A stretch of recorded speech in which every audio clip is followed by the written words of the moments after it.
Welcome everyone to our monthly free class. Every month, the second Tuesday of the month, we do a free class for members and non-members to learn more. If you're a member, you certainly get every week, every Friday on the app, you have a brand new training that comes out.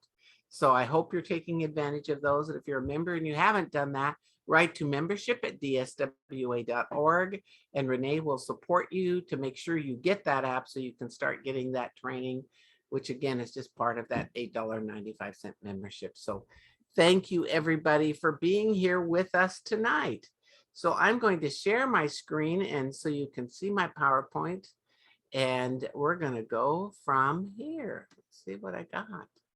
Sometimes it starts at weird places and I have a sense that that's going to happen. So I'm going to get to the very beginning and let's do this. Okay, so what this class is about tonight is stop making New Year's resolutions. So how top sellers create a vision and a plan and track for a record-breaking year. And 2022 is going to be our great year, folks. We're ready for it. So have you lost your vision for where you want to be in 2022? Sometimes it happened last year, the year before that. When you lose your vision and your clarity of your vision, it's hard to see where you're going. And if it's kind of like being in a car without a GPS for me. If I don't have a GPS, I am totally lost. I do not know where I'm going. I don't. And if somebody's told me north or south, unless the sun's setting, I'm in trouble. So you don't want to go through life without knowing where you're going. Vision is your GPS, folks. It's your GPS to be able to see with clarity where you want to be and how to get there. So it's not just where you want to go, it's how you're going to do it. And we're going to talk about that tonight. Sometimes people are lacking clarity on how to get from where they are to where they want to be. That clarity is what will keep you moving. If you feel like you're lost, sometimes it's because you don't know your emotional why. That's a different class. That's a coaching skill to somebody can do for you. If anybody you know that has been through our coaching classes, ask them to support you with finding your emotional why, because that's how you stay clear. That's how you stay purposeful. So have you created New Year's resolutions in the past or set business and life goals in the past years that were not met? Some people do a New Year's resolution every year on New Year's Eve or New Year's Day, and they can't find them the next day. Not because you were drinking, you just put it somewhere and it wasn't important to you. You just did what you were supposed to do, but not necessarily anchored in what that was about and kept it in front of you. See, when you do a New Year's resolution, you want to keep that in front of you. You want to have those goals in front of you. So a resolution, some people say my resolution is to quit smoking. All right. Yet they don't have a plan of how to quit smoking. So that's what we're going to talk about today, is to really how to be purposeful in your living, purposeful in where you're going, purposeful in making these things happen. 2022 can be an amazing year. And I'm telling you, we've got some good things that are coming up this year that are going to support you. But with this great resignation that's out there in our world, I think direct selling has the best possibilities to grow, the greatest it has ever grown this year. I believe that. I believe people are also got very used to buying online. So they'll feel very comfortable in buying from you. So we have a huge opportunity as a profession, as a whole. And I'm very excited to see what happens for all of us. So vision without action is merely a dream. Action without vision just passes the time. Vision with action can change the world. All of us getting clear of what that vision is, and also the action that follows it. Because if you have no action, you're just dreaming. And if all you're doing is dreaming, you're in the same place tomorrow, next year, next week. And that, I was told as a young person, dream big, dream big, dream big. Well, I can dream forever, but if I don't do anything about it, doesn't mean anything's going to happen. So that's why we got to have the action along with the vision, both.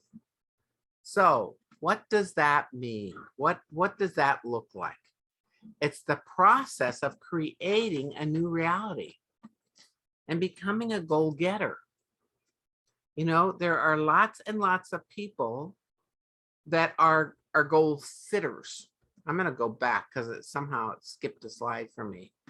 So here's the question. Are you a goal setter, a goal getter, or a goal sitter? Do you sit on your goals and nothing happens? Do you make a resolution and then don't do anything about it? Don't have a plan. So you know which of these categories you fit in. There are people that set goals and set goals and set goals and set goals, and every year we set them and we reset them and we set them again, and we don't get them because we had no plan to get them. The goal sitters sit on their goals and sit on them and sit on them and sit on them, and the goal getters have a plan to make it happen. So decide which one you are now and who you choose to be in 2022. The process of creating a new reality, you become a goal getter. You make a plan to go after that. You know, I love this lady because she looks so happy, and I can tell she's a heart-centered person. She's excited because guess what? She has a new reality. You know, sometimes we think that our life needs to be what was put out in front of us. No, it's what we choose to do with our life. There are people that come from very dysfunctional, poor families with rough upbringing who have gone on to be highly successful in their life. They created a new reality for themselves. If you're someone who, you know, sometimes parents without thinking, or family members or people in our lives without thinking say things to us. Example, our family's always been poor. My grandparents were poor. My great-grandparents were poor. My parents were poor, and we're going to be poor too. They didn't know any different. They took what was handed to them. You don't have to take what was handed to you. You can go after what you want your life to look like. That's your decision. You get to choose that. And sometimes people think they have to take the leftovers. You don't need to do that. You know, I came from a very poor family. We were very poor as young children. My parents worked hard and built something that was very, very, very beneficial to everybody and to our community. They didn't think that's who they had to be for the rest of their life. They created a new reality. And in creating that new reality, that taught their children that the reality for us could be whatever we wanted it to be too. So I'm saying these things to you because my hope for you is that you don't just take what you think was handed to you and expect that that is who you're going to be and what your life is going to look like.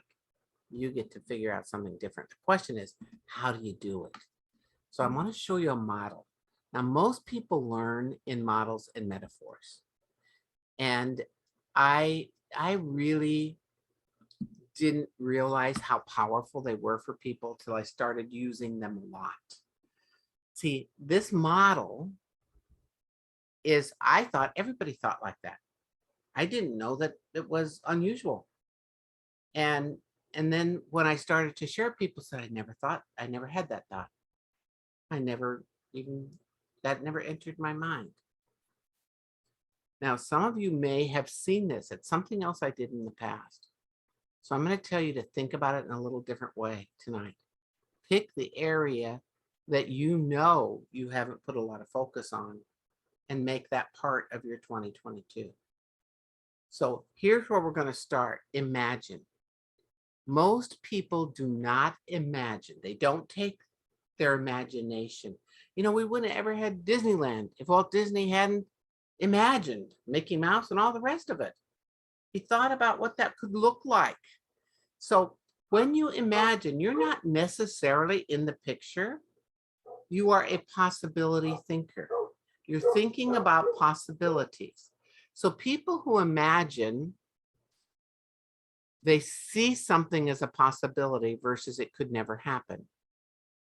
You know, I have a sister that bought a beautiful, beautiful home on her direct selling business. And her closet was so amazing. You walked into this closet and all these clothes were sorted, and there were these shelves for shoes and bags. And I mean, it was like very organized. It was like a bedroom that was a closet. And when she would take people to her home to do events, they'd get to that closet and they said, I can't imagine what it'd be like to have a closet like this. All my things are squished into this little tiny space. I can't imagine what this would be like. And Connie said, people kept saying that to her. And I said, so if we want them to imagine it, when you do these overnights, let anybody that wants to sleep in there, sleep in there.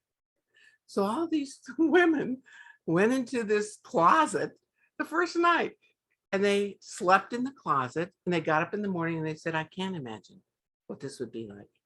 I could have this. It's possible. Now, they came out of the closet the next day, and in their own little way, that I'm saying to you, take the time to imagine. Imagine the possibilities. From imagine, we move to dream. Now, some people think they can dream about things, but guess what? If you can't imagine that it'd be possible, it'll never happen. So after you've imagined, now you dream about it. When you dream, you're probably a part of that dream. You're probably in that picture too. You're thinking about it. You know it's possible. You're thinking about it. You can see it in color. You know, you focus on that, of what's possible. But just dreaming doesn't take you anywhere, folks. Now, notice there are a lot of celebrations in here. And it's because there's more than this. I would celebrate after each one of these. The reason celebration is so important is because it's progress. It's progress. Celebrate progress in your life. Celebrate movement. Celebrate seeing beyond your current circumstances. And you don't have to spend money to celebrate. I go outside and I look for butterflies because my mom said, whenever you see a butterfly, just know I'm checking in on you. So I just go outside and I look for butterflies. Lucky for me, I live in Hawaii and we have butterflies everywhere. So celebrate. Find ways to celebrate. Do a happy dance. Put on your favorite music. Go for a walk without counting your steps. You know, go have a yogurt in the middle of the day without feeling guilty about it. Celebrate life. Celebrate things that bring you joy. You know, I was celebrating the other night with my husband out on our front porch, and he goes, Nikki, listen, there's little birdies up there. In our palm tree, there's a nest with little baby birdies. And he goes, and everybody in that family is watching out for those baby birdies.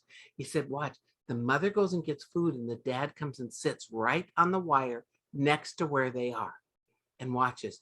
And then it must be a cousin or somebody else that comes in and making sure they're safe. The whole family is participating in raising those babies up.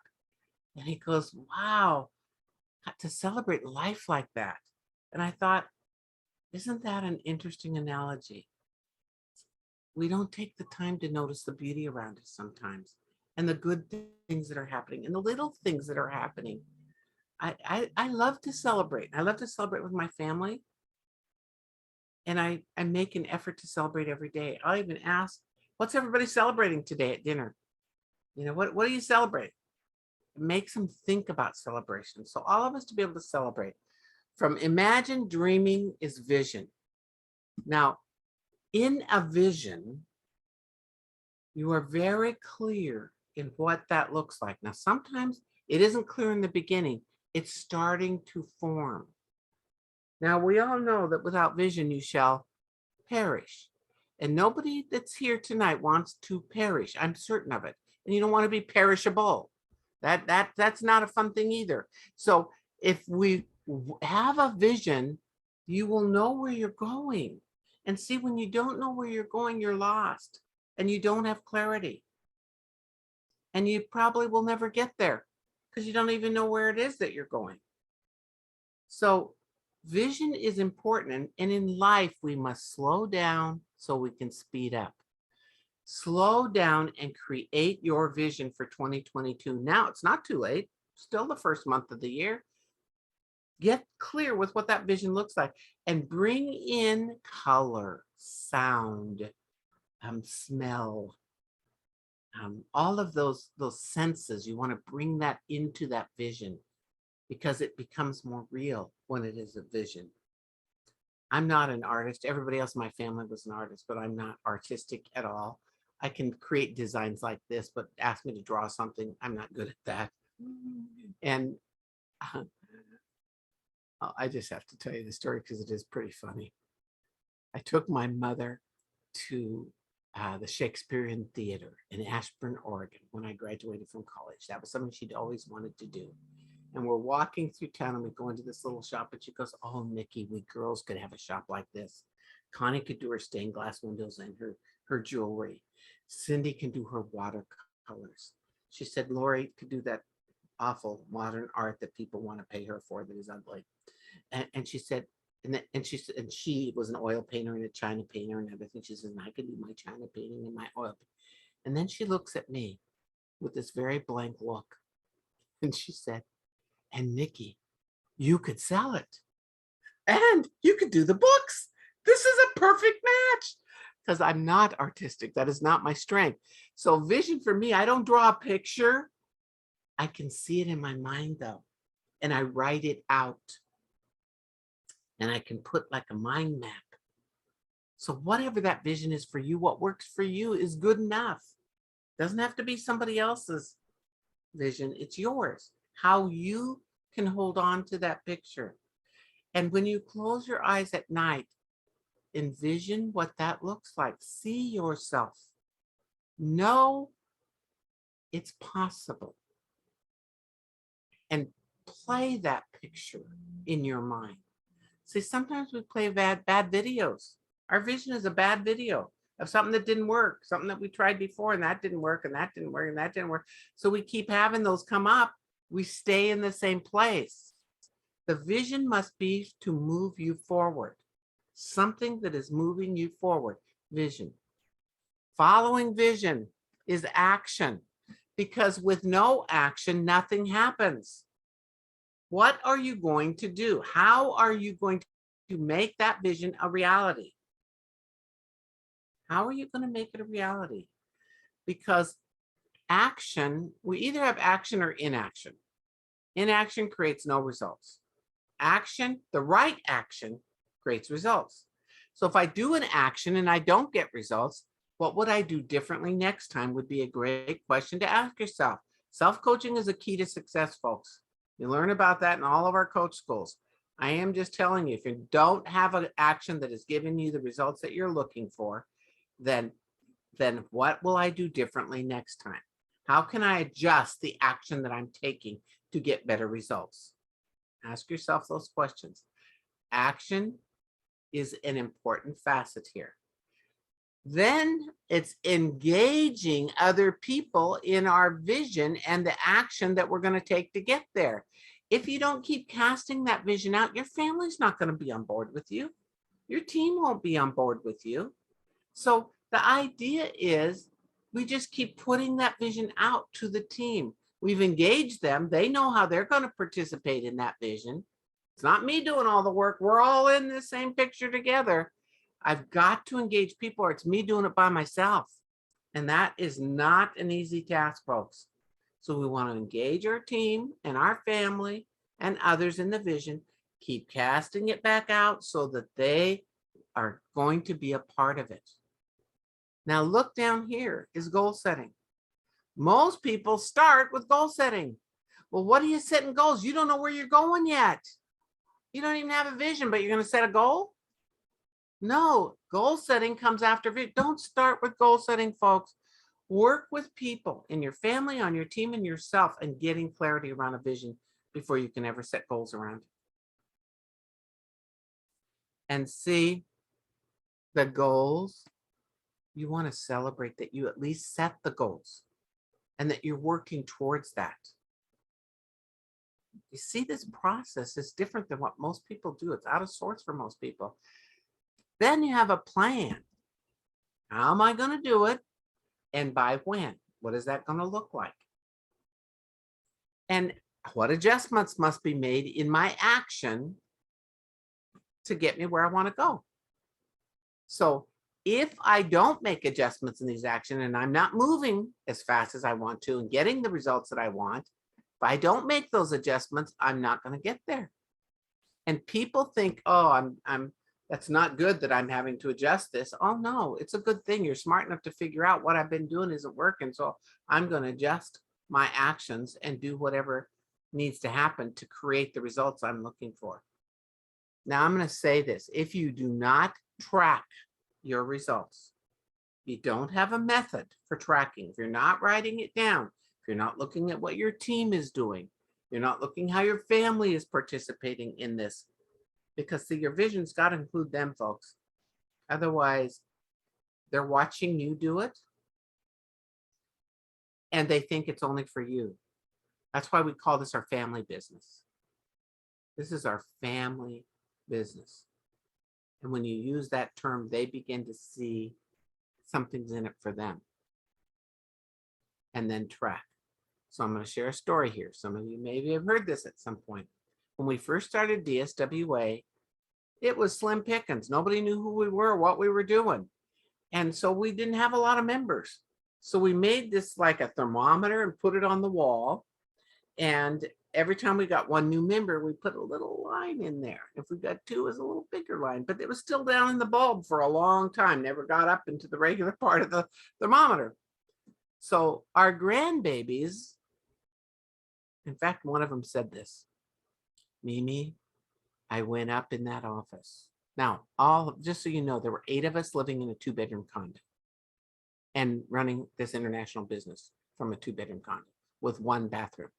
So by the way, if we were doing a conference call in the bathroom, they had to go, there was a red sign outside that meant go to a neighbor or hit a tree because you can't come in now. That's what that meant. So we've been at that place. We're from nothing. That's where we started with this. Anyway, so the kids, my little grandson came to me, goes, Mimi, I've been up in the office. I looked under that computer. I looked behind the computer. I looked on top of the computer, and Mimi, there's no money there. Because we kept saying, if we work hard enough, we all work towards this common goal, we will have money to go to Disneyland. That was what was in it for them, Disneyland. And when they went up and looked in the computer and on top and under the computer and there was no money, it was like, what happened? This is not working for us. So we had a conversation around that. Well, the whole thing around going to Disneyland, that took 4 years, folks. 4 years to get where that goal was when we could go. And so during that time, we went to the Goodwill and got Mickey Mouse ears. We had Disney videos in those days that we would, play. We had Disney posters. We had we kept casting the vision, because that's a long time for a little kid. What are you going to do when you get there? What ride do you want to go on? We had a map of Disneyland. Where should we go first? What are you saving? They would save money. We'd go for walks and they'd look for nickels on the ground or on other people's couches. I mean, there are certain things they wanted to do when they got there. Well, here's, how are you going to get that? How are you going to do that? Anyway, so we get to Disneyland 4 years later. By the way, we stayed, all 8 of us, in a Motel 8. It's not really designed for that, those Super 8s. It's really designed for 2 people. But we stayed in that hotel and we had peanut butter and jelly sandwiches and we got by. And they were so excited. We're all holding hands and we walk into Disneyland. And I'll never forget this. My little granddaughter looks up at me and she goes, Mimi, we did it. We did it. We're here. And I dang near cried on the spot because she was a part of that, because they participated in the vision. They had things that they did. They didn't come into the bathroom when we were on a conference call. They helped empty the garbage. They picked up the mail from the mailbox. They all had little kids. They all had different chores to do because this was our family business. That was part of the vision. How were they going to participate? Anyway, we go into Disneyland and man, first thing, the little store, there's a million stores when you go in there. In the first little store, one of my grandkids goes, let's go in there. I want this and this and this and this. Well, you have enough money, because we weren't going to be nickels and dimes through this. We didn't have any other nickels and dimes. So they had saved their own money of what they were going to buy. And when I said, you have enough money for this one thing, and I remember him saying, I really don't want it that bad. It's okay. And didn't make their decision till the last day with what they wanted to invest their money in, because they were prepared for it. And because they know what hard work is and how to focus on the future and what it takes to have something be different. Anyway, here's the rest of the story. We go in there and I said, so Ka'ala Mikiha, Kahea Onalani, where do you want to go first? You had a lot of time to think about this. And they both said the Audubon. I don't know if you know what the Audubon is, but it's the racing thing. It's the race cars. They couldn't wait to go on the Audubon. So we walk back there, and Kahea Nalani goes up to the sign. She's tall enough. Ka'ala Mikiha goes to stand next to the sign. He's this much too short. How do you face challenges when you've planned something for such a long time, especially with a child? And I said, Ka'ala Mikiha, this sign is here for a reason. What this means is, he goes, Mimi, you're always telling me I'm growing as you speak. I'm growing. It'll be fine, Mimi. Don't worry about it. Oh, crud. So we go back and forth through this line. And we finally get up to the front of the line. And I'm like this, and he goes up to the sign. He is on the money, the exact height. I thought, oh, this is a miracle. I cannot believe this. And then I looked at his feet, and he's wearing his sister's heels.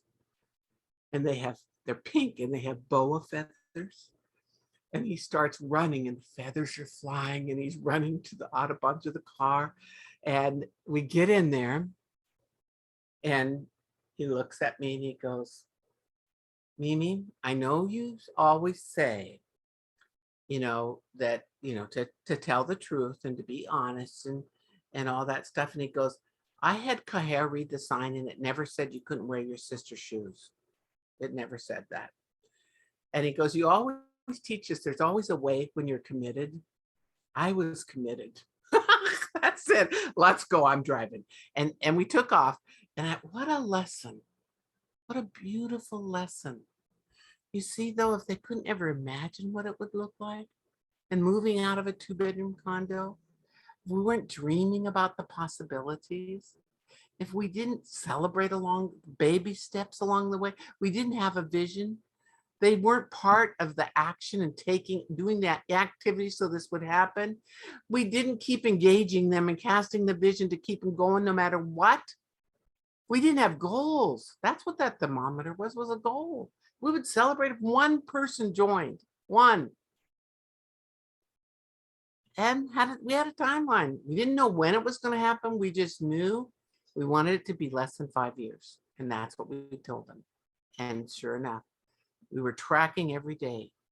They were excited about what we were doing because we were doing it for all of us, for our family business. And you're right, Catherine, out of the mouths of babes, how they think. We have so much we can learn from children, so much that we can learn and discover from them when we learn to listen to them. So this is how you create. You live your dream and you create your reality. This isn't just a model for me, it's a way of living. And for all of you, when you teach this to your family, the current circumstances don't matter. It doesn't matter if you're living in your car today. I met a guy who was building a business, who was living on the bus in his city. And the next time I went back, he had an apartment. And then when I went back the next time, he was buying a home. He didn't let his circumstances decide his future. That's the same with you. People say to me, are you a motivational speaker? I don't believe I can motivate a toad. No, I am not a motivational speaker. I can't motivate anybody on this call. I can inspire new thoughts inside of you. I can give you models to inspire you to look at your life a little differently. I cannot do it for you. So if you're a leader and you're on this call tonight, your job is not to motivate people. It isn't. It's not even possible. That's like spraying sunshine on somebody. I can't spray sunshine on anybody. I can make you think a little differently by giving you other options, and you can do the same thing. So learning to inspire yourself and inspire other people. Inspiration is inside. It's from the inside out. Motivation is external, outside in. I can't motivate you. You gotta wanna. You gotta wanna do something different, take action differently. I'm gonna stop this share right now because I'm curious from all of you. What did you take from what I have shared so far? What came up for you? And those of you that have seen this model before, Bridget, I'm so glad you joined us. Those of you that have seen this model before, I'm going to ask you to figure, where can I work right now? What can I do differently? What can I take from this and apply in my life that maybe I'm not doing right now? So Corey, it's been a long time. So good to see you. Thanks for showing up. Anybody, unmute yourself and share whatever you'd like here, because this is your chance. Can you hear me okay? I can. Thank you, Corey. Hi. Hi in Hawaii. Nice to see you. Oh man, could I visit you every weekend? I just want to say that you always come up with the best models, and I love how in the circle it's rechecking as far as action and activity and vision, and it's almost like it comes back, even though it's going all the way around. It revisits, so it keeps you on track. And I just appreciate it. Well, thank you, Corey. And it is true. See, we can get moving. It's up to us to adjust along the way. When you make adjustments, what happens is you have in mind, if something isn't working and I make an adjustment, I'm moving forward. You're never stuck. You're adjusting to what needs to happen, what you choose to have happen at that moment. That's all a part of it. So thank you for that thought. Vicki says, all the steps involved prior to making my goal. So true. That's a big thing. Catherine says, I love this. I have never thought of it this way. And it makes real sense. That's true. That I can track differently. I just have to share a thought around tracking because this came to me. I had a lady call me one time. She said, Nikki, I'm in a mess. And I said, okay, tell me what that's about. She said, well, my team wasn't tracking, so I told them I would track for them. So the second to the last day of the month, I called them or emailed them and told them where they were so they could make those adjustments to get it done. And she said, and I made a mistake on this lady's tracking. And the lady called me and said I needed to pay her commission since she didn't get it, since she missed her tracking. Now, we teach people how to treat us, folks.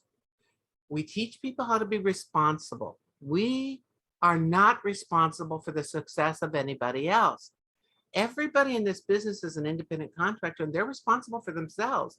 If we start babying them and doing everything for them, they're going to lean on us until we fall over. We've got to have people learn to be responsible for themselves in this business. We think we're helping people. No, we're not here to help anybody. We're here to support people to support themselves. They first must support themselves. Then we are here as an added support. They got to do it for themselves, folks. We can't do it all for them. And I got an amen from Corey. Yay. So the idea, folks, is this is it's kind of a new way of looking at things. We did a class on burnout. I don't know, about a month or two ago, about 3 or 4 months ago, maybe. And I could not believe how many people were on that class. Why were they on that class? It was one of our free classes. They were on that class because they were burnt out. They were exhausted from trying to do everything for everybody. That's not going to take you where you want to go, folks. We want to find people that are ready to do it for themselves. We can't have everybody leaning on us. And I love this. Vicky says, family business includes everyone pitching in. They got to know what's in it for them, though. You know, yes, we're working hard in our business right now. And there's a lot of things that you can do to support the business. And by the way, when you're talking about your family business, let them know, hey, it's our family business that bought these tennis shoes. It's our family business that paid for you to be in this elite volleyball team. It's our family business that's paying for your private school. You've got to let them know, because otherwise they don't get that. They don't equate that. They think because you have a little ATM card, there's money in there and anybody can take it out. Scary thought when they go to college. Think about that for a little while. So the idea is that we want them to know they get to participate. What are we teaching our kids? We're teaching them about goal setting. We're teaching them about how to create a vision. We're teaching them about work ethic. This business teaches our family a lot. Somebody said this to me, you know, those direct selling kids, they're kind of a different breed. How they think is different than other kids. Well, because they've been exposed to other things, folks. We get to expose them to new thinking and responsibility. They don't choose to be a victim, because you're not a victim. You don't have to take what shows up. You get to create the life you want. And they do too. And we don't live below the line with blaming and shaming and justifying everything that's happening. If we are modeling that for our family, they will live that way. This is all part of creating the vision that you want out of your life. Well, we got responsibility. As parents, we've got responsibility as a leader to lead by example. And all of you already have this. Bev, I'm so glad you're here. Thank you for joining us from Australia. This is exciting to me. I just love when I get to see people come back and I know who you are. And I get to see, and Donna, I'm glad you're feeling better. It's nice to have you with us. I just love what I get to do. That's one thing for all of you too, just to say every day, what do I get to do today? You don't have to do anything. What do I get to do? You'll think about your day differently. Every morning when you get up, what do I get to do today? Whose life will I make a difference in today? Ask yourself better questions, you get better results. I just came out of my first class for our coach approach to sales and service just today, just right before this. And we were talking about self-coaching. Everybody, that's a benefit to you, and to model for your family, how to coach yourself. Got to learn that skill. So I'm going to go back to my share screen unless there's any other comments. So I hope you got this model. Feel free to take a picture of it. Feel free to use it in your life. Use it in your life. And I've even made some adjustments since I've made this, because I found out some things. I've kind of learned how people process information. Not everybody knows how to cast a vision. I'm gonna say another thing. Some of you have great big teams, and maybe you have said to them, this year we're going to be number one, or this year we're going to do $100,000 in sales, or this year we're going to have the fastest growth in the whole company. You better check in with them. Don't make those statements until you know how they choose to participate in that vision, because then you got to back down from the vision, and that isn't fun to do. So make sure you've checked in with them. How are they going to participate before you announce what that vision is? What can they expect to accomplish this year? And along with that, you got to know if they're not going to do it, don't set that vision, or no, you need more people to make that vision your reality, or you're going to make it up. You got to decide. So casting a vision, you better be clear with how they're going to participate in it. That's why it says engage them in the vision. So who will you engage in your 2022 vision? My hope is you engage your team, that they are participating in this, that you engage your family, your partner. And sometimes they don't get it in the beginning. And if you have a partner that is not supportive of your business and what you're doing, they don't know what's in it for them. They see you as leaving them with kids for that night, or that you're not going to be home with them that night. They see your business as the enemy. That's not a good place to be. And in the beginning, that's kind of where they are. So you got to let them know what's in it for them. Maybe it is that we're going to go on a holiday. When we accomplish this year in our family business, we will go on a vacation. Where would you like to go on vacation, honey? That is, you take your husband on a trip that you've earned. All of a sudden, they have an appreciation about your family business because they got to go do it. When you do something for them, when you earn a car, they go, oh, this is good for all of us. This is benefiting all of us. That's why engaging your family in the business is critical, as well as your team. So who are you going to do? Who are you going to have those conversations with? Do it now. If you haven't done it yet, do it now. Find out what's in it for them. Here's the question for you. Are you going to allow your fear to stop you? Because guess what? Lots of people do. Their fear gets in the way of what they're doing. And there's all kinds of fear, folks. Fear of success, fear of failure, fear of I won't know what to do if I get there, fear of I'm not smart enough, fear of I don't know enough, fear of I don't have enough education, fear of I haven't been here long enough, fear I've been here too long, fear of what everybody else is going to think. We have tons of fears that stop us. And if you allow your fear to stop you, you will be stopped. If you allow your fear to stop you, you will not move forward. It's hard to make progress in life when your fear is bigger than your faith. Opposite of fear is faith. Are you going to let that happen to you? Because guess what? We're teaching our kids to do the same thing. You've always let fear stop you. It's not too late to work past that fear. And by the way, how do people get past fear? Is having somebody coach you. If you don't have somebody to coach you, look on the DSWA website. There's a list of coaches under About Us. Find someone that you can relate to. Hopefully your leader knows how to coach so that they can work with you past those limiting beliefs. Because people that have limiting beliefs generally carry them through their lifetime if they've never had anybody that knew how to move them past that. So people that were shy as kids stay shy as adults.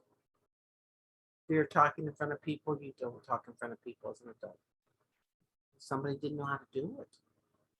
This is a gift to your family when you learn how to do that. So I say face the fear and do it anyway. Figure out where that fear is coming from and look at that situation differently. You can break through fear by enlarging your comfort zone, by doing the uncomfortable. I remember speaking in front of people was scary to me.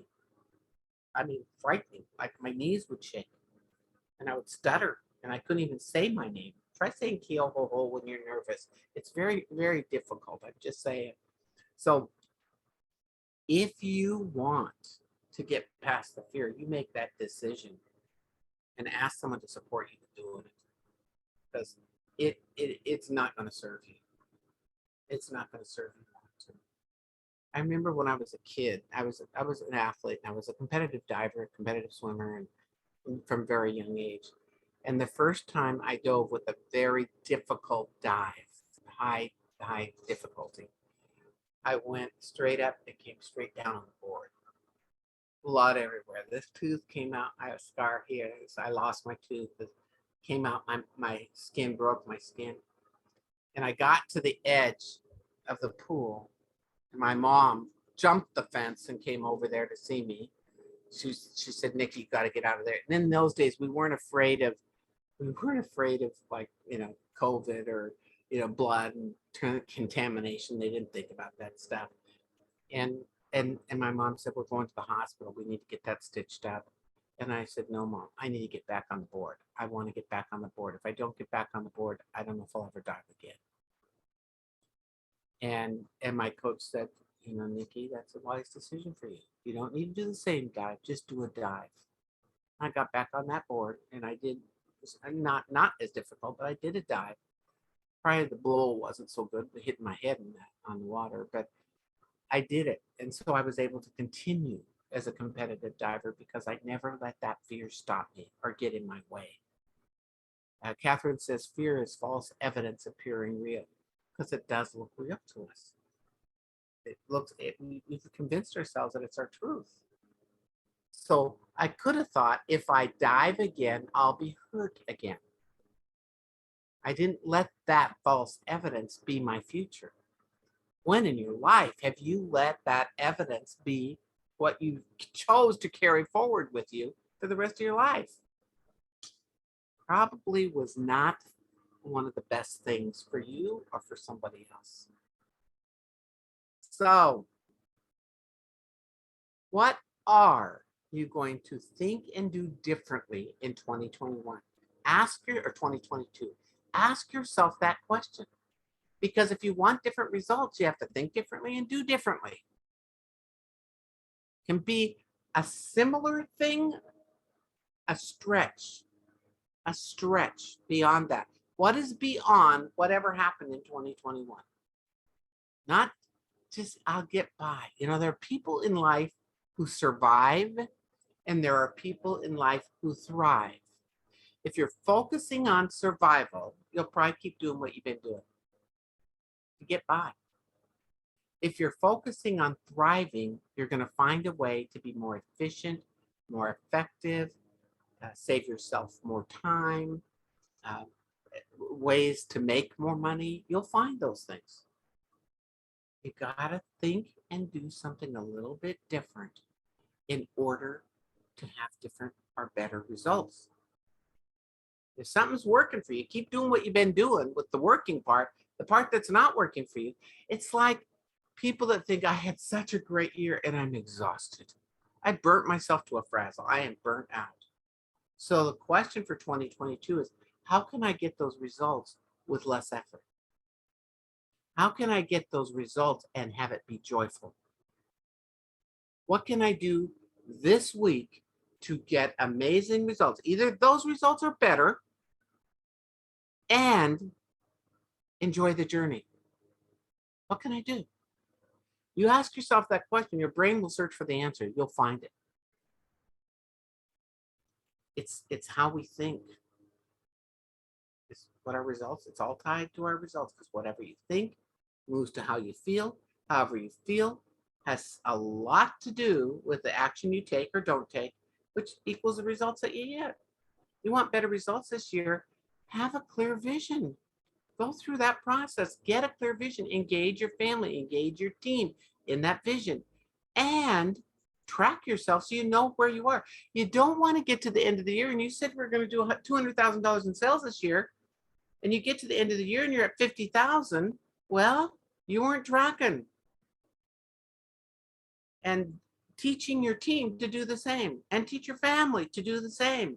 Well, how do we stay on target? Because that'll carry over in their lifetime. That'll carry over in their lifetime. So we want to activate what you learned tonight.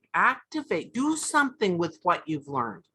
Don't just think about it. Don't just say that was nice. And oh, that was nice doesn't mean anything happened. So activating is putting it into action. So after this call, write down, what am I going to do differently? What is this year going to look like? How am I going to get there? Why am I doing it? You better know why. You first start with why, then you move to what. What am I going to do? Third step is how am I going to do it? And the fourth step is, and what else? What can I add to that? What else can I add to that? You get that clarity, all of a sudden things just happen in your life, and it is so exciting to watch that happen.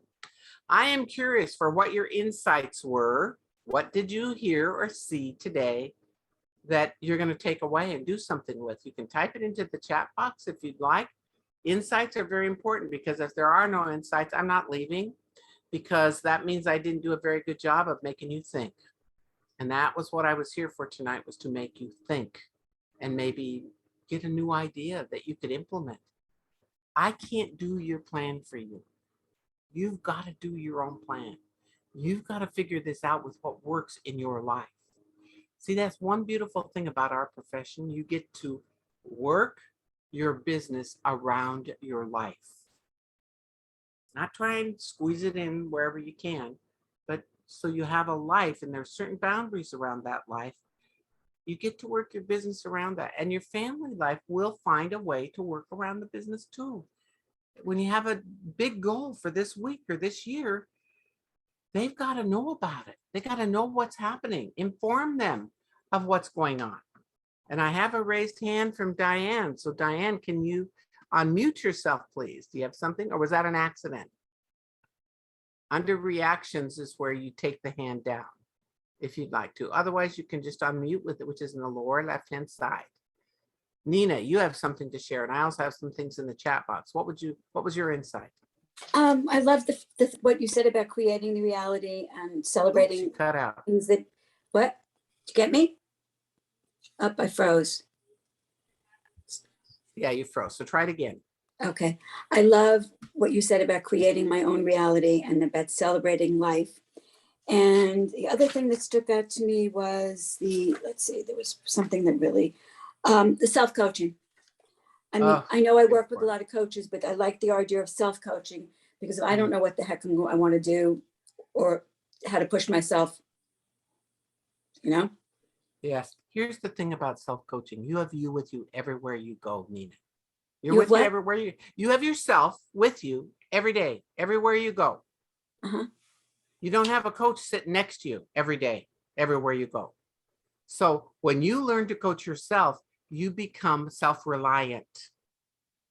Because one of the worst things, coaches sometimes create codependency with their clients. No, you don't want a coach that has them be dependent on you, because guess what? You don't want to be dependent on them, because then you don't make your own decisions. You start counting on them to direct your life. You direct your own life. And then the other thing that really stood out to me most is about babying my team. I'm a Jewish mother. It's in my nature to baby and to move people along. And I think that I have to do more of just guide them in what they need to do and say, fly, birdie, fly. What they choose to do with their lives. They get to, you train and then you coach. Once you've trained, it's up to them to do with what that is. Here's some really good comments. What can I do differently and do this week? What can I do differently this week? That is a really good self-coaching question. I'm going to change my way of thinking towards tracking. If you thought tracking was torture and that it was like, oh, this is a horrible thing, you're running in the dark. It'd be like on the freeway and not looking at your speedometer, and then you wonder why you got a ticket. You know, you're not tracking how fast you're going. Setting goals after you have the vision. Boy, that's a big insight for you, Angela. I'm glad that you grabbed that. Don says, slow down so I can speed up. Always get clarity around a vision before I set the goals. Oh, so good for you. What can I do differently to reach those goals? Jackie says, our responsibility is to inspire others, not to motivate them. We have them think differently, see something differently. That's all part of that whole journey, I guess. And Nina says that I choose to learn how to track. Well, look at your numbers, look at where you're investing your time, look at where you're getting a return on investment. That's all part of tracking. Ask the team what they are willing to do, what they're committed to doing, folks. If we don't know what they're committed to doing, you don't know where you're going as a team. You can't guess that. Let others and your family know the benefits that they will gain, where the win is for them. Boy, we had a lot of insights. I'm so excited about that. And if you have more, put them in the box. I'm going to move it forward. So what's next? I want to tell you about a couple things that are coming up. And then again, I'm going to stay on the call. So feel free. We're going to chat at the end. We'll have a fireside chat without the fire. We have no fireplaces here in Hawaii, so we don't get to do that. 3 things that are coming up. The coach approach for sales and service just started today. You still can register. If you go to the events page, you'll find it there. So you can go onto that events page and learn more. Our Coach Excellence School, the level 1, this is how to coach your team.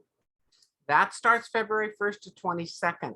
We're also going to have in March an advanced coach school for those of you that have already been. If you've already been to a level 2 school, you can take it again. Any one of the schools you can take more than once, and they're half price when you go back. So February is that Coach Excellence School. And the February 8th class, that's the free class that we do every month. I am going to be interviewing John Fleming. See how to spell his name up there on the screen, Fleming. He wrote a book called The Ultimate Gig. Ultimate Gig. You can buy that on Amazon. I don't make a commission. It's just you want to read it because you want to know what's going on in this gig economy, how people are living and doing business. What's happening? What's the competition out there? It's different than it was even 2 or 3 years ago. So make sure that you get on that class and you share it with everybody you can. It's not on the events page yet. It will be within a week, probably by the weekend. So once you see that, then I'm going to ask you to share it with everybody you can because it's educational for all of us. John has been a mentor to me and a dear friend for many, many years. He's a brilliant man. He's the Direct Selling Association Hall of Fame. He was the author of the editor for the Direct Selling News. He's a very enlightened individual, and he studied, research with universities, and a lot of research went into that book. It's important that you know what's going on in our profession, and that will support you with that. You can also go to get the DSWA newsletter. It tells you how to do that. We just want you to be a part of our family. This is how to be part of our community. There's a lot of things there. If you go into Nicki Keohohou and Facebook, I can't take any more friends, and I'm so sorry. 5,000 is the limit. It's not that I don't like you. Don't think I don't like you. I don't accept your friend request. Go to n.keohohou, and I have a whole new Facebook group there, and you can do that. You also can be a part of our DSWA Facebook group. And when you go through Coach Excellence School, we have a Coach Excellence School Facebook group. We have an Elite Leadership Facebook group, lots of different groups that you can do. So take a picture of that so you don't lose that, so you know how to communicate with us. I'm going to look here at the questions in the chat first, and then I'm going to stop sharing and ask how else I can support you. These were great questions. Bev, thank you so much. There's always a way when you're committed. Boy, that came back from a baby's mouth. Yes, so good. To call my business a family business. That was your insight. Thank you, Julia. Vicki says, let others, your family, know the benefits that they will gain. Here is Jackie. She says, ask yourself, what do I get to do today? Whose day do I get to brighten today? Who will I make smile today? There's a million questions that you can ask yourself versus what do I have to do today? Who do I have to call today? That doesn't get you out of bed in the morning. This was very helpful. The biggest thing that struck with me was there is always a way when you're committed. That's an important thing, to know the level of commitment from other people, from your team, from your family, from yourself. See, I truly believe there is always a way when you're committed. The question is, most people don't commit, or they think they're committed because they say they want something. Wanting is not the same as committing to get it. It is not the same. Highly recommend advanced coaching. Thank you, Corey. I appreciate that. Vicki Weaver says, stop stinking thinking. That was my Sunday school teacher. Zig Ziglar said that all the time. What we think is how we feel. It prevents us, or we can take action because of that. And thank you, Lisa. She says, Coach Excellence School is so helpful and valuable. I appreciate that. So I'm going to stop sharing here. Wait, Nicki, I have to tell you, Yes. I met somebody that's an old dear friend of yours, and she said to me, make sure you say hello to Nicki. Kathleen Ronald. Oh, thank you. She's a wonderful, wonderful person. Amazing, and amazing. very fun and funny. Yeah, I'm glad you got to know her. And I know. So I will tell her tomorrow that you said hi back. Please do that. Thank you. Okay, so this is time for you. You get to unmute yourself. You can ask any question. You can type it into the box.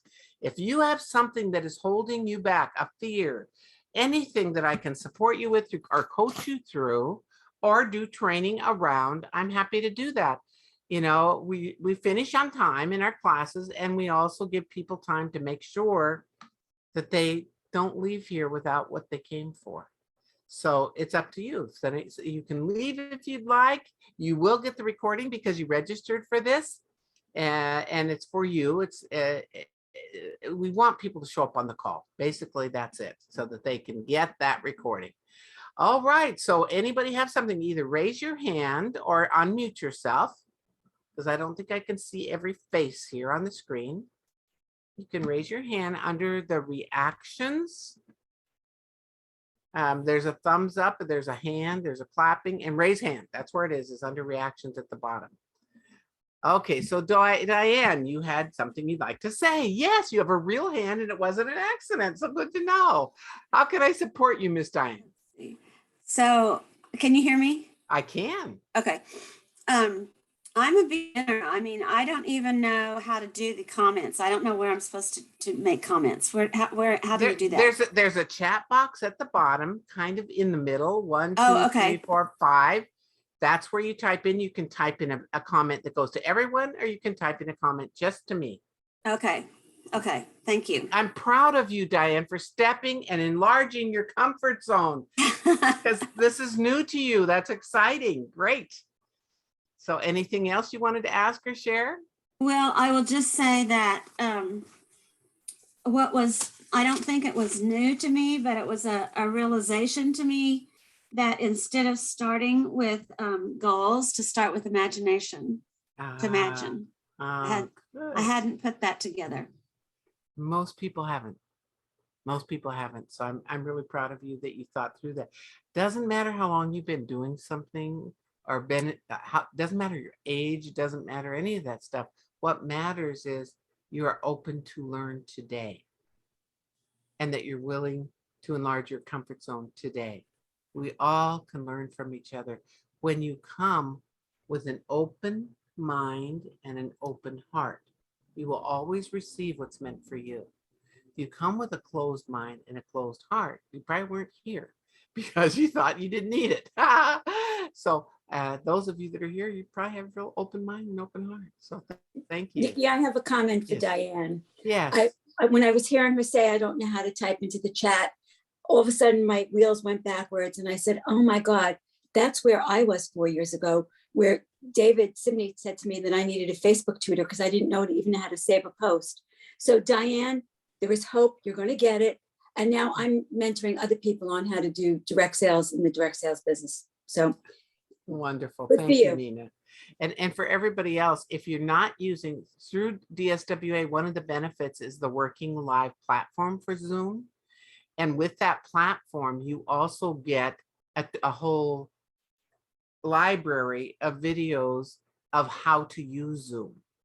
And you also hear about all the newest things that are coming out. Like one thing I'm very excited about, because I'm here in Hawaii right now, we have a company that multiple nationalities within that. And we're staying at the hotel in Waikiki, and the language thing can be a challenge for people. That's not their first, English is not their first language.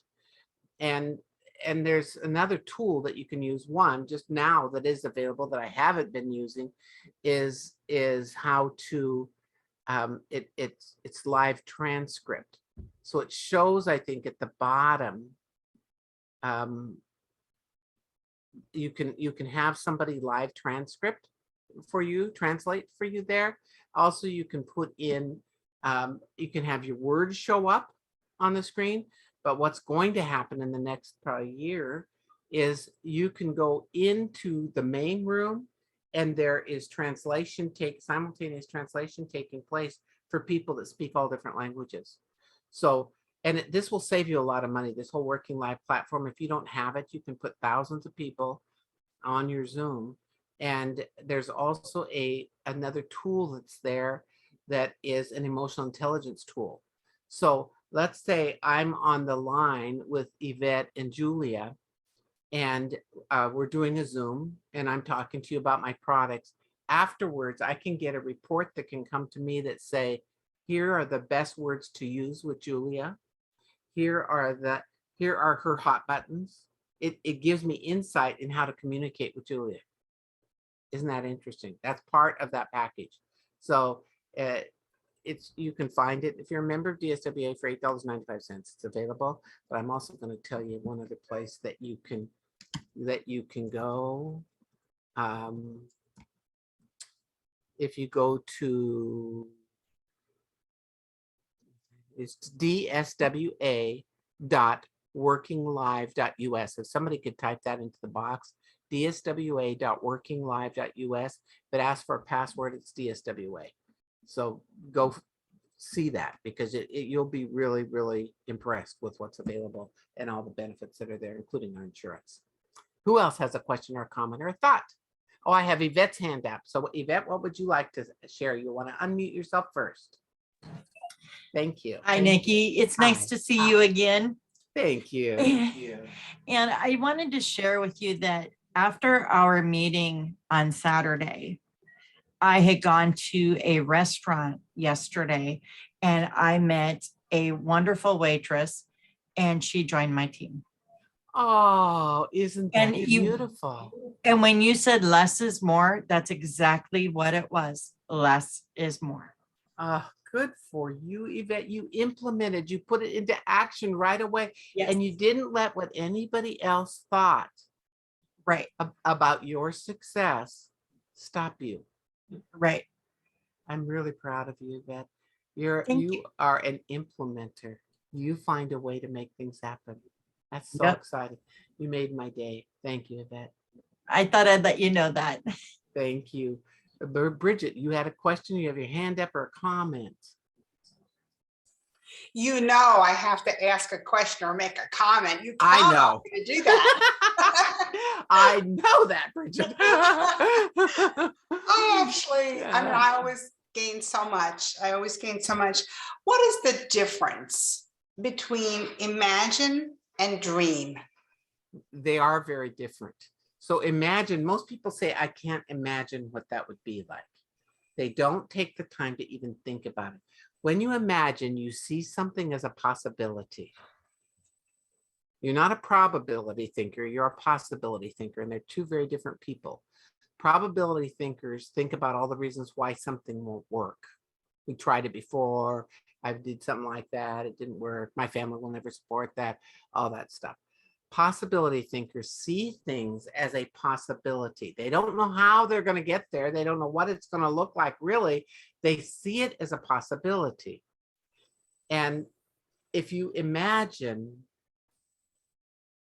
you know, it's interesting because, as some of you know, I had a really bad accident and multiple accidents with my back. And when I was in that wheelchair, I always worked on imagining. That's where I started imagining what it would be like to move normally, to get out of that wheelchair, to walk, to run, to be able to jump rope with my grandbabies. I mean, I invested a lot of time in imagining, because you have to be able to do that first. When you dream, the dream is seeing, yes, you see it as a possibility. You are in that picture and you are starting to formulate what that will look like. You may not have anybody else in the picture with you, but you're in it. Vision, other people are in it with you. And it's much clearer. And you're very focused on what that possibility is. And it's not just a dream and a hope. You see, and you begin to see how to make that your reality. They're different. So it's going through that cycle. It's going through that process. If you can't imagine, you can't dream about it, it probably will never be a reality. And when people, you know, we hang around sometimes with people that are dream takers. They think we dream, you know, you're going to get hurt. That's never going to happen for you. That won't work. really not a good idea to hang around with people like that. You know, the people that want to take your dreams, they can't see possibility for themselves. So sometimes it's because they care about you, so they want to prepare you that it's not going to happen. It's from a loving place, really. Sometimes it is.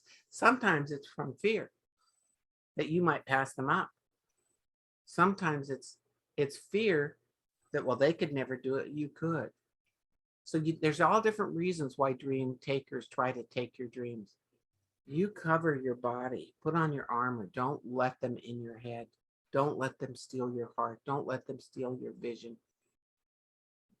Continue to dream about things and then move it to vision, and teach your kids to do the same thing. Possibilities are endless when that becomes part of you.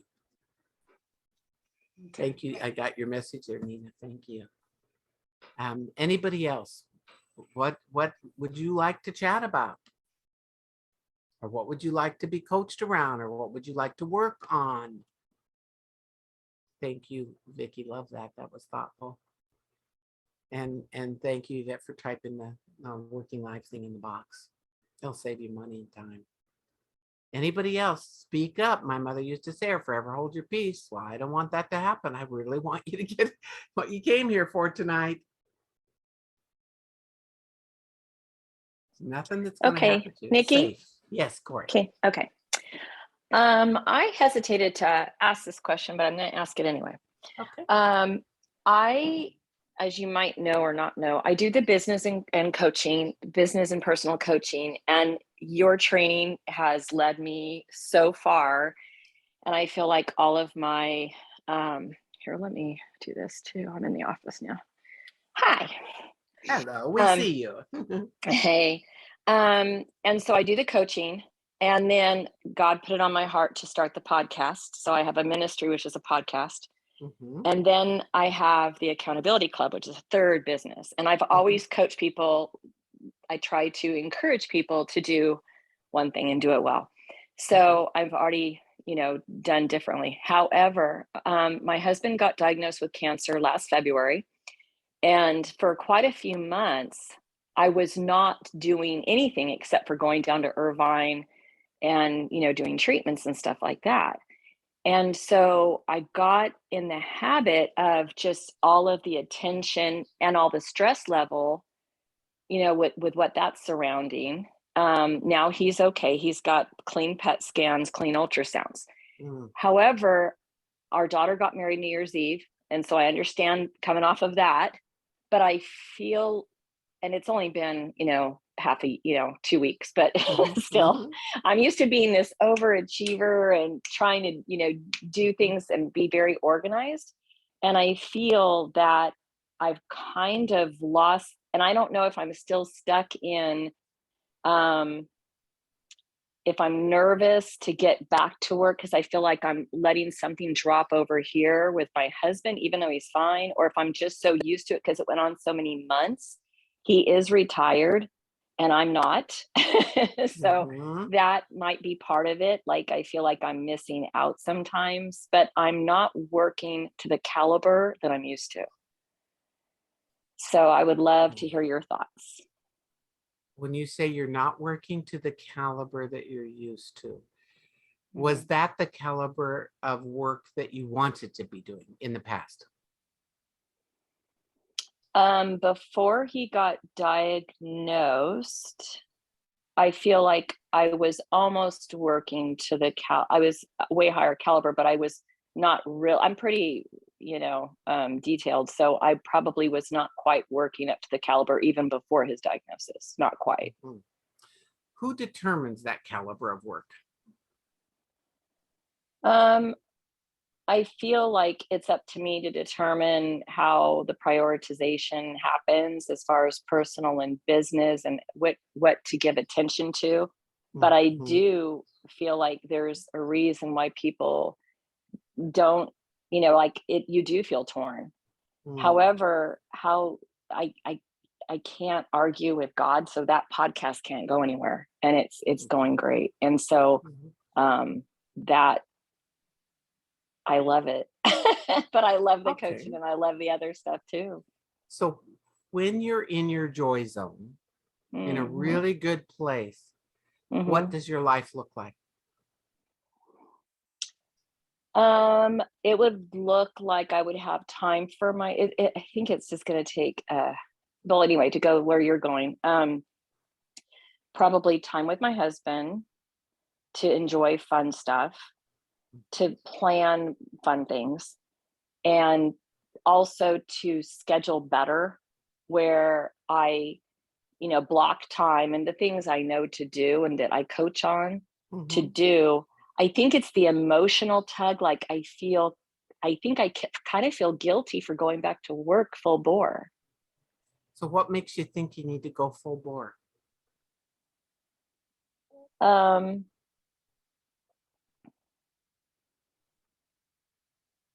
well, full bore for me. So full bore, because I want, I really feel valuable to my clients. They are giving me good feedback because of what you guys train me to do. Hmm. And so I really like adding value to their businesses and their lives. I love each aspect. I just feel like, what does full bore mean? Not being pulled. I know what it is. It's where my sanity does not feel like it's getting tested. Ah, You know what I mean? that's a big insight for you. Yeah. So here, Because it's like I don't want to feel so torn that, oh Mm, gosh, I should be, could be, should I be doing? I don't want to, like you, I think you were the one that started that should on yourself. mhm. Don't do that to yourself. And I How would feel you like prefer to feel? um like in the joy zone, like Mm, doing it because I feel comfortable doing it, feel mm, comfortable getting back into the swing of things. mm.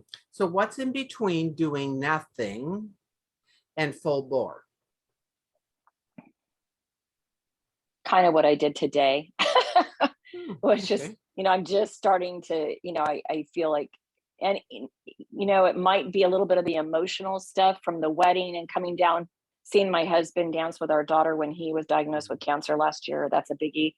Mm. It might just feel like a guilty pleasure going back to work in a way. What would make you have guilt around doing something that is for your family? Hmm. Therein lies the question. That's a good one.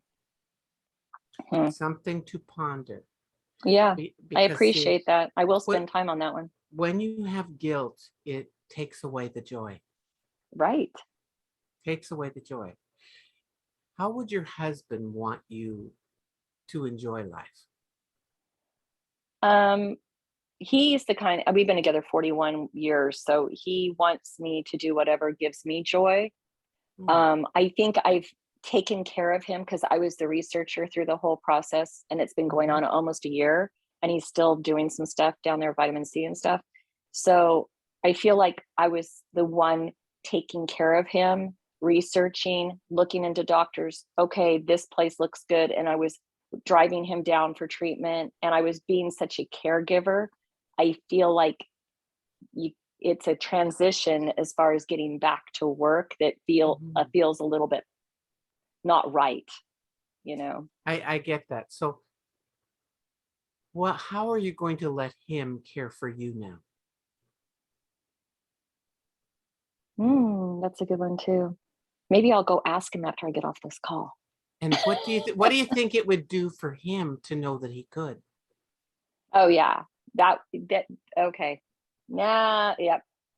Now Okay, you're we're hitting the making nail. progress. Okay, Oh so yeah. here was a thought that came in from Carol. I think when you're used to giving your all to everything you do, it feels like you aren't adding value when you aren't doing it all. When in fact, if you're doing something, you're adding value. Right. And part of this is a thing for women. By the way, it's so important that all of you that stayed understood this wasn't just for Corey. What we Mm-mm. just went through was not just for Corey. It was for everybody on this call to understand how coaching works. You saw her make insights, shifting her thinking. That's the powerful part of what happens in coaching. And we all have blind spots, folks. I don't care how good we are at our self-coaching and, taking care of ourselves. We all still have blind spots. It's somebody else that sees something maybe a little bit differently that asks you a question for you to figure that out. That's kind of how it is. I've met many, many women through the years that have been in similar situations to what Corey is. And maybe it was their mother, maybe it was their father, it was somebody or a child that was ill.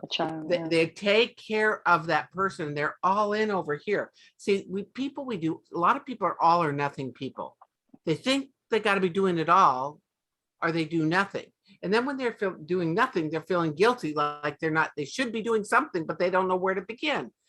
Living, how can I live in my joy zone is an important thing to ask. How can I maintain my relationship with my husband and the time we have together and do what I love and create an additional income? And how can I do that? You will figure it out, I promise. It's when you're stuck and you don't know which direction to go. It's a real challenge. You just keep staying stuck. And then you beat yourself up for being stuck.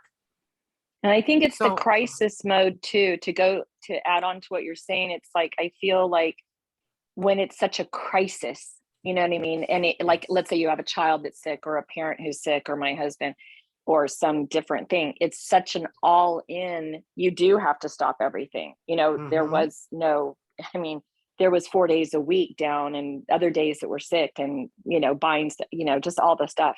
So I feel like it's almost like you get out of the habit of even thinking about yourself. And then when you do think about yourself, you're thinking, wait a second, it's like a shift, but I love the question you asked about my husband. Like, how can I allow him to, care for me now, which would make him feel good?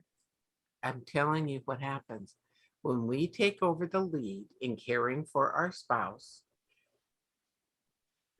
Something happens to their manhood after a period of time, or they become very comfortable in it and they just allow you to do everything for the rest of your life. And I don't think that's him. So my guess is, my guess is he might like to do it every once in a while. Maybe every once in a while is a good thing. All full-time is a full-time job. So I'm really glad that you asked, Corey, and we're so happy that he's well and happy that you're stepping back into your joy zone, and knowing you can do that without guilt is a big thing. He wouldn't want that for you because it doesn't sound like that. He wants you to be happy. He wants you to be happy. And so when you're feeling guilty, that takes away from your happiness. He wouldn't want that. He wouldn't want that. And you wouldn't want that for him. Right. So think about that. Here's another thought. Thank you, Corey, for opening up about that. Letting someone you love take care of you doesn't turn them into a servant. It gives them a sense of worth. Thank you, Catherine. Gives them a sense of value and worth. And I'm going to say this to everybody because we have a lot of strong women on this call. I know a lot of you. And when we're a strong woman, we can handle whatever comes our way. We find a way. We just go do it. Yet sometimes when we take that lead on that, it's sort of like we're taking over. And as soon as they're capable of taking pieces back, if we allow them to do that, they feel good about who they are. And they want us to be happy too. Doesn't matter who it is. Some of you know our lives and things that have happened in our lives. We've had a lot of bad things happen in our family, really bad things that we've gone through as a family, and we've come out the other side. And I'm telling you that because I want you to realize that bad things happen to good people. It's how you deal with whatever that is that matters. How you come out the other side that matters. And that you don't become a victim, and you don't teach other people to become a victim. It's part of life. It's just things happen. So it's how we deal with it. Doesn't have to determine the rest of our life. Here are a couple of other thoughts, and I'm sorry, my sun is in my eyes again. About this time at night, I look right into the sun, so it's just like here. So I was going to go close the curtains, but I don't want to do that. I'm going to go like, what can I do here? Put up a book. I don't know.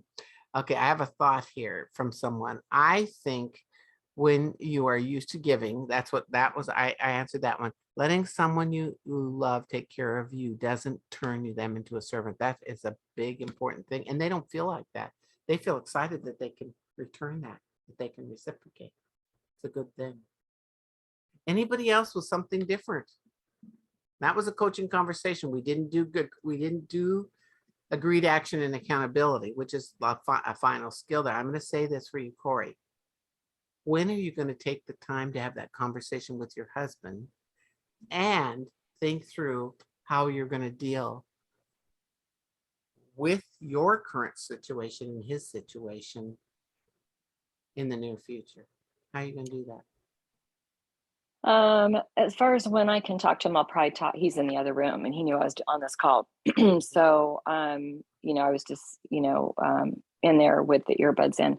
So what I'll probably do is I'll go out there and say, oh yeah, I went ahead and asked him this question, you know, Nikki, this question, because, you know, I was thinking it'd be a good, you know, and then I'll probably talk about it. He's a very good talker as far as he was raised by a single mom. And so he's got a lot of compassion for women and everything. So and as far as when I will figure out, we'll probably have to have some discussions of what I can turn over back to him now that he's well and now that the wedding's done. And, you know, my goal as far as getting back into some kind of structured, you know, structured way of working where I can be in my happy place doing the things I love. That's the whole thing. See, how can I just love my life? That's a great self-coaching question. How can I be that wife that I want to be, that mother that I want to be, and be good to myself and do what I love where I can contribute? How can I do that? You'll find the answer. I promise you. I promise you'll find the answer. Well, I'm going to call it, because I'm going blind here, I'm going to call it quits for tonight. And I'm going to say to everybody, see the value of staying on the class. Every coach school, we do the same thing. We stay after class and you get to ask whatever questions you want or be coached individually. It's a good time for you just to be safe and to be free to do what you want. So please consider joining us for other courses, and hopefully you'll join us with John in that class and get the book in advance so you can read through that Ultimate Gig and you'll have some great questions for him and for me. And then hopefully you'll look at the coach school for the future for you. You can start right now. The inexpensive one is the sales and service, and it's just started. You only have one night and you'll get that recording, and we're going to go again. I think it's the 11th and the 13th. So that's Thursday, I believe. So we'll see you then. Thank you, everybody, for being here. We are so Thank you, grateful Nikki. for you. Yes, you take care. Thank you. Aloha.